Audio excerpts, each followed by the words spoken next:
अस्सलाम वालेकुम बिस्मिल्लाहिर्रहमानिर्रहीम। अस्सलाम वालेकुम स्टूडेंट।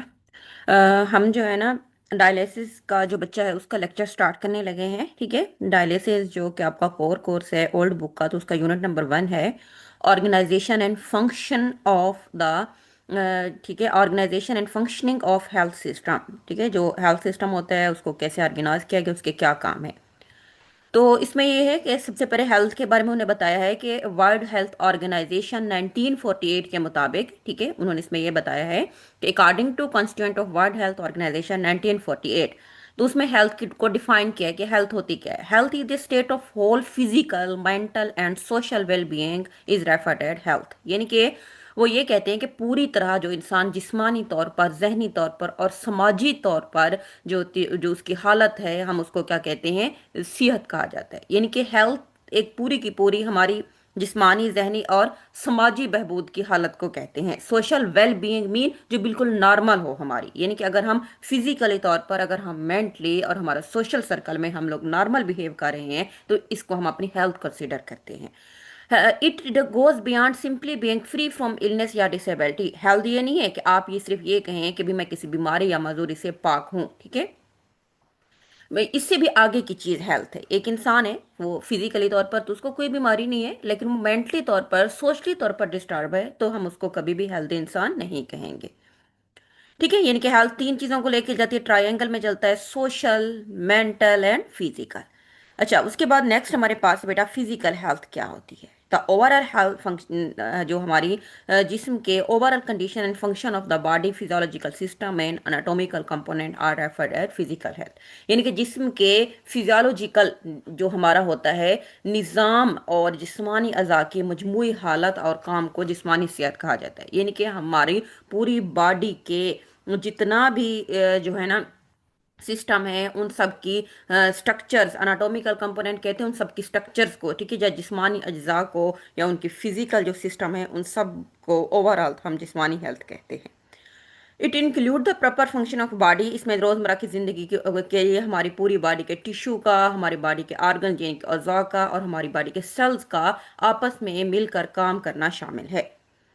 उसके बाद नेक्स्ट हमारे पास है बहुत सारे फैक्टर्स, जिसमें हमारी डाइट आ जाती है, हमारी एक्सरसाइज, ठीक है, और हमारी स्लीप पैटर्न, हमारी अवॉइडिंग हार्मफुल सब्सटेंस से हमें बचना कैसे है खुद को, ये सारे हमारी फिजिकल हेल्थ के ऊपर एक असर रखते हैं, इम्पैक्ट रखते हैं। It is more than just the absence of sickness. सिर्फ ये नहीं कि ये बीमारी गैर मौजूदगी से भी ज्यादा है, ये नहीं कि इसमें सेहत की हालत भी शामिल है, जो कि जिस्मानी तौर पर मुतहरिक रहने, काफ़ी तवानाई करने और बीमारों के खिलाफ मुजाहमत करने की इजाज़त देती है।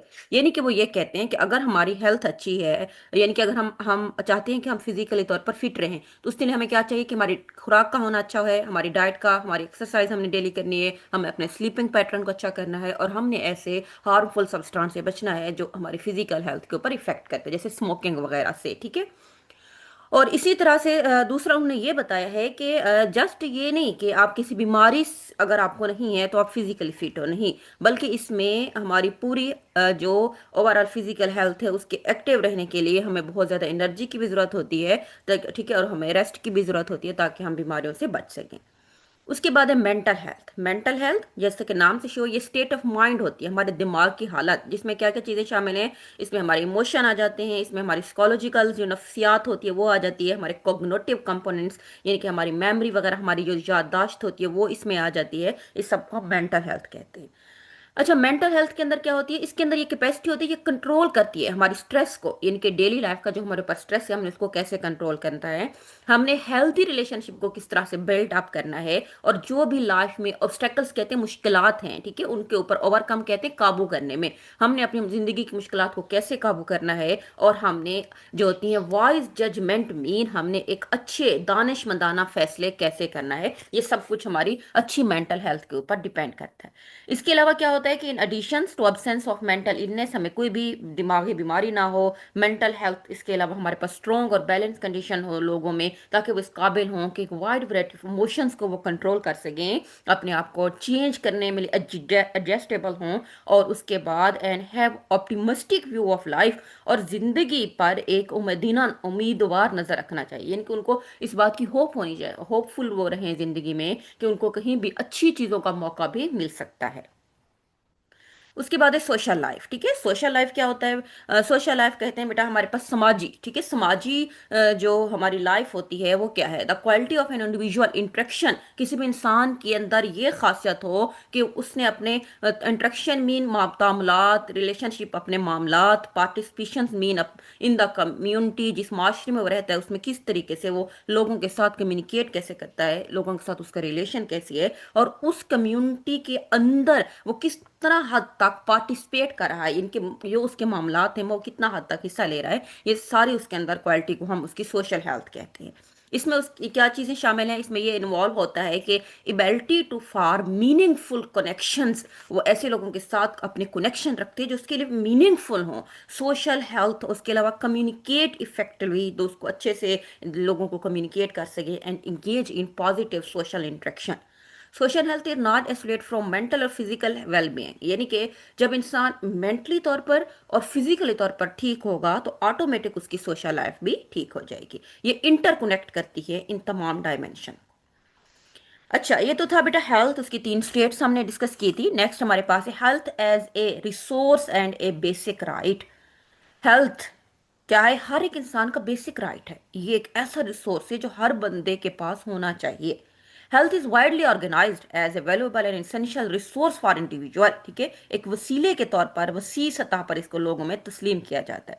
ये एक फाउंडेशन होती है पर्सनल डेवलपमेंट के लिए, इकोनॉमिकल प्रोडक्टिविटी के लिए एंड ओवरऑल वेलबींग, ठीक है, यानी कि हेल्थ अच्छी होगी तो ओवरऑल हमारे माशरे के ऊपर एक अच्छा इम्पैक्ट पड़ेगा, ओवरऑल हमारी सोसाइटी के ऊपर, हमारे कंट्री के ऊपर, हमारे लोगों के ऊपर, हमारी जो इकोनॉमिकल प्रोडक्टिविटी है, ठीक है, उसके ऊपर, इन सारी चीजों के ऊपर इसका एक ओवरऑल इफेक्ट पड़ता है। इसमें क्या है कि बेटा when individual enjoy good health, जब लोग अच्छी जिंदगी को एंजॉय कर रहे होंगे, they are better able to pursue education, वो तालीम को के मौके हासिल करने में, एम्प्लॉयमेंट नौकरी हासिल करने में और अदर अपॉर्चुनिटीज मौके हासिल करने के काबिल होंगे। ठीक है, और नेक्स्ट हमारे पास है बेटा recognising health as a resource. ठीक है, एक रिसोर्स मीन एक वसाइल के तौर पर हेल्थ को रिकॉग्नाइज कहते हैं, तस्लीम करना। एम्फाइज जोर देता है the preventive aspect of health care, aiming not only to treat illness but also to promote and maintain optimal wellbeing, यानी कि जो हेल्थ केयर्स, जो डॉक्टर्स वगैरह हम कहते हैं वो होते हैं, उनका काम ना सिर्फ लोगों की बीमारी से उनका इलाज करना है बल्कि उनकी बेहतरीन फलाह बहबूद को फरोग देना और बरकरार रखना भी है। According to the idea that everyone has fundamental right to be best possible level of physical and mental well-being, हर एक बंदे का ये हक है कि वो फिजिकली तौर पर, मेंटली तौर पर, सोशली तौर पर एक अच्छी वेल बीइंग मीन वो एक अच्छी कंडीशंस में हो। बट लेकिन उसमें क्या होता है बेटा, and also promote and maintain optimal well being, और मैक्सिमम जो होती है वो खुद प्रमोट करे अपनी जो होती है सेहत को। According to the idea that everyone has, ठीक है, वो इसमें है बेटा आगे नेक्स्ट हमारे पास है कि several international declaration and constitutions such as World Health Organization, constitutions or and universal declaration of human rights support this way। वैसे तो वो कहते हैं कि इस ख्याल के मुताबिक इनके हेल्थ जो होती है वो हर एक का बेसिक राइट है, एक हर एक को जिस्मानी और जहनी जो होती है तंदुरुस्ती की बेहतरीन सतह का बुनियादी हक हासिल है, हर कोई नॉर्मल सेहत का हकदार होता है। कई बैन अवी इदारे भी हैं, कुछ इस तरह के आइन भी बनाए गए, जैसे बेटा ये वर्ल्ड हेल्थ ऑर्गेनाइजेशन है जिसके आलमी इदारा सेहत आइन इसको बोलते हैं, और एंड यूनिवर्सल डिक्लेरेशन इंसानी हकूक का आलमी आलमिया इस नुक्ता नज़र की हमायत करता है। यानी कि दो ऑर्गेनाइजेशन के बारे में यहाँ पे बेसिकली बता रहे हैं बेटा, एक है वर्ल्ड हेल्थ ऑर्गेनाइजेशन जिसको हम उर्दू में क्या कहते हैं, आलमी इदारा सेहत का ऑर्गेनाइजेशन कॉन्स्टिट्यूशन, ठीक है, आइन and universal declaration in human right, और दूसरा क्या है, इंसानी हकूक का आलमी एलामिया, ये इस नजरिए की क्या करते हैं, हिमायत करते हैं।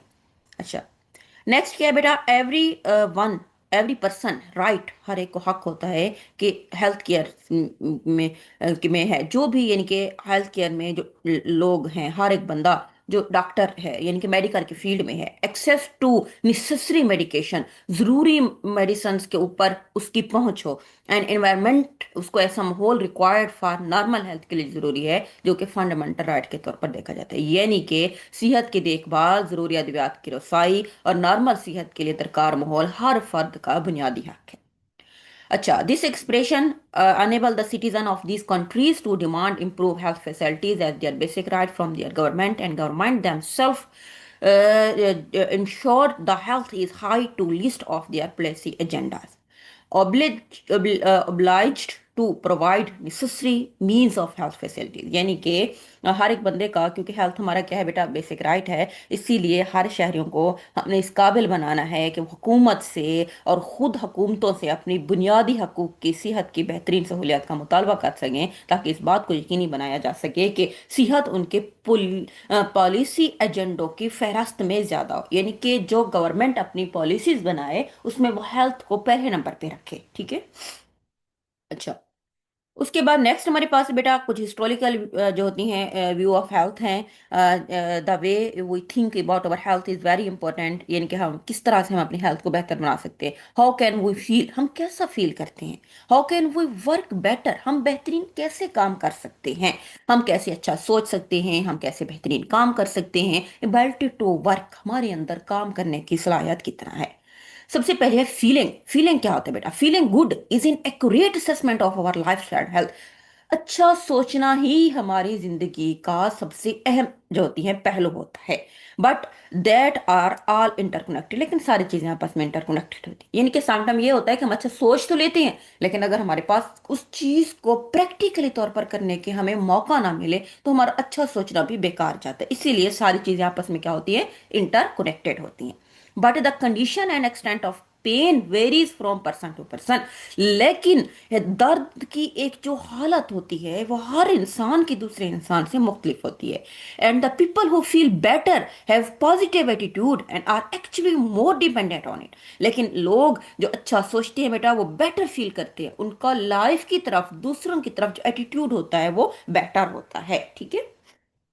अच्छा, नेक्स्ट हमारे पास है बेटा एबिलिटी टू फंक्शन, काम करने की हमारे अंदर कितना सलाहियत है। ठीक है।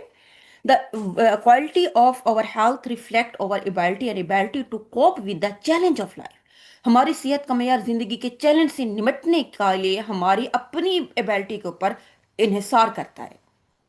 For which various characteristic of the body include, जिसमें हमारी बॉडी की सारी चीज़ों का नॉर्मल होना ज़रूरी है। फॉर एग्जांपल जैसे हम मेंटली तौर पर, हमें फिजिकली तौर पर, हमें बायोकेमिकली तौर पर, विच ये सारी चीज़ें हमारी बॉडी में अगर हेल्थी होंगी तो हमें physically functioning to certain extent, तो हम मैक्सिमम हद तक अपने आप को काम करेंगे। अब जब जाहिर सी बात है 100% या 24 आवर वही बंदा काम कर सकता है ना जो एक मेंटली तौर पर, फिजिकली तौर पर एक हेल्थी इंसान होता है। ठीक है। अगर इंसान मेंटल फिजिकल तौर पर हेल्दी नहीं है तो वो कभी भी 5-6 घंटे से ज्यादा काम नहीं कर सकता। अच्छा, नेक्स्ट हमारे पास बेटा एबिलिटी टू वर्क, काम करने की जो हमारी एबिलिटी होती है। Ability to meet the need of independent living is another parameter to assess the health. सेहत का अंदाजा लगाने के लिए आजाद जिंदगी की जरूरत पूरा करना का भी एक अहम पैरामीटर है। अब क्या होता है कि expressing a sense of well being, अगर हम अच्छे से बिहेव कर रहे हैं, टू बी डिफिकल्ट, मुश्किलात हालात में, when we are unable to function independently, जब हम अच्छे खुद इनके हमारे हालात अच्छे नहीं हैं, हम इंडिपेंडेंट काम नहीं कर रहे हैं, तो फिर क्या होता है कि एक अच्छी आज़ादाना जिंदगी गुजारना मुश्किल हो जाता है। Yet people will disabilities manage to apply themself over the time and adopt goodness, और फिर भी मजूर अफराद वक्त के साथ साथ खुद को लागू करने और नेकी को अपनाने का इंतजाम करते हैं। उसके बाद क्या है, which help each other in positive, इसी तरह से मस्बत अंदाज में लोग दूसरे की मदद करते हैं। Connection with environment are important for our health, हमारी सेहत के लिए जरूरी है। Component of a healthy life बेटा, हेल्थी लाइफ के कौन से कंपोनेंट्स हैं उसको हम देखते हैं। सबसे पहले हमारा कंपोनेंट क्या है, फिजिकल एक्टिविटी, यानी कि हमने क्या करना है, हमने रेगुलर एक्सरसाइज करनी है बेटा। डेली वर्क को हमने अपना लिए लाजिम कर लेना है अपनी फिजिकल हेल्थ को मेंटेन करने के लिए। कभी बैठना नहीं है, जितनी फिजिकल तौर पर वर्क करेंगे, हम लोग एक्सरसाइज करेंगे, उतना हम फिजिकली तौर पर फिट रहेंगे। उसके बाद है बेटा एडिक्यूट रेस्ट, काम करने के साथ साथ हमें एक प्रॉपर 7 to 9 आवर की स्लीप, ठीक है, वो भी एट नाइट बहुत जरूरी है हमारे लिए। ठीक है। अगर हम नींद पूरी नहीं करेंगे तो हम कभी भी फिट नहीं रह सकते। हम अब हेल्दी जो होती है लाइफ नहीं गुजार सकते। तीसरे नंबर पे बेटा, adopting adequate standard of personal hygiene. हमने पर्सनल हाइजीन का बहुत ज्यादा ख्याल रखना है, ये भी एक अहम फैक्टर है। यानी कि हम अपने जिस्म को, हमने अपने कपड़ों को, हमने अपनी रेजिडेंसी को जो होती है सब साफ सुथरा रखना है। न्यूट्रिशन, न्यूट्रिशन जब हमें अच्छी नहीं मिलेगी, डाइट हमारी अच्छी नहीं होगी, तो कभी भी हम एक अच्छी हेल्दी लाइफ नहीं गुजार सकते। तो हमने बहुत सारी होल फूड को हमने कंज्यूम करना है, जिसमें फ्रूट हमने लेने हैं, हमने वेजिटेबल्स लेनी है, हमने प्रोटीन्स लेनी है, लीन्स मीन हमने दालें वगैरह लेनी है, होल ग्रेन्स हमने अनाज लेना है, और हेल्दी फैट फैट लेनी है, ठीक है। Stress management, chronic stress can be negatively impact life. हमने स्ट्रेस को बेटा मैनेज करना है। जो लोग क्रोनिकली तौर पर दायमी जिनको स्ट्रेस होता है ना, उनका लाइफ के ऊपर नेगेटिव इम्पैक्ट होता है। सोशल कनेक्शन, हमने अपने अच्छे पॉजिटिव सोशल कनेक्शन को बिल्डअप करना है, उनको मेंटेन रखना है अपनी मेंटल हेल्थ को मेंटेन करने के लिए। उसके बाद है बेटा hydration, staying well hydrated is a crucial for body function. यानी कि अच्छे से हमने अपने आप को हाइड्रेटेड, पानी मैक्सिमम पीना है। जब हम पानी नहीं पीतेंगे, हमें पानी की कमी होती है, उसकी वजह से हमारी बॉडी पे बहुत ज्यादा असर पड़ता है, और हम इसी तरह से फिजिकली मेंटली हर तरह से डिस्टर्ब होकर रह जाते हैं। प्रिवेंटिव हेल्थ केयर, हमने जो होती हैं यानी कि डॉक्टर के पास रेगुलर जाना है। अगर हमें छोटी मोटी कोई बीमारी है, तो हमें अपने रेगुलर चेकअप करवाने हैं, हमने स्क्रीनिंग टेस्ट करवाने हैं, वैक्सीनेशन हमने लेनी है, ताकि हम हेल्थ केयर जो होती हैं प्रिवेंटिव को फॉलो कर सकें। उसके बाद अडॉप्टिंग द गुड हैबिट, अच्छी आदत अपनानी है बेटा। उसके बाद टाइमली इम्यूनाइजेशन, वैक्सीनेशन लाजमी करवानी है, गुड मैनर्स अपनाने हैं, स्वीट टॉक करनी है। गुड मैनर्स शो द जो होती है मेरिक्योरी, ठीक है, वो अच्छे अखलाक को शो करती है।